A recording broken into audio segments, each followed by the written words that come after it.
ভাই তুমি বলে বিয়া করছো? হ্যাঁ করছি তো। অ্যারেঞ্জ ম্যারেজ না love marriage? Arrange marriage, love marriage, direct court marriage. কি এর কোর্ট ম্যারেজ? আর কইস না রে, এক মেয়ের নগে রিলেশন করতাম। এখন মেয়ে আমার কয় কি যে তুমি আমার দেহের পাগল না মনের পাগল। আমি কইলাম আমি তোমার মনের পাগল, তাকে প্রমাণ দাও। আমি করলাম কি প্রমাণ রাখবো তোমার? কয় কি তুমি আজকে আমার বাড়িতে, আজকে আমার বাড়ি ফাঁকা আছে।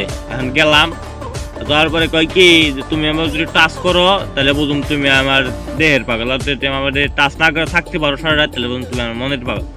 আমি বললাম আচ্ছা ঠিক আছে, সমস্যা নাই। এখন সকালে ঘুমের থেকে ওটা দেখি কি আমার জ্বরে ধরে কান বান হয়েছে। আমি বললাম কি হয়েছে কান দোকা? এর আগে 19টা পোলা আমার নাকি রাত আসা, 19টা পোলা আমার টাচ করছে, কিন্তু 20 নাম্বারে তুমি আমার শরীরে টাচ করো না, তুমি আমার যোগ্য জমাই। আমি কইলাম কি যে মাগি তোর মতো মাগি বিয়ে করবো কেরা, তোর মতো মাগি না আমার টাইম আমি যাই গিয়া। তারপরে দেখি ফাঁকা একটা রুমের তালা তালা খুললো, আর মা বাবা রুমের থেকে বাইরে এলো। হানুঙ্গারে আমি চিপে চপে বাইরে মেন গেট খুলছি, আর অমনে দিয়ে মই মরে বড় ভাব নাই। আমি কই কাম হইছে, আজকে মানে মাগির নাকি আমার বিয়া হইলো। এরা হইলো আমার বিয়ার কাহিনী, বুঝছো? এটা হইলো কোর্ট ম্যারিড কয়। না এত সুন্দর হবে আগে জানা ছিল না।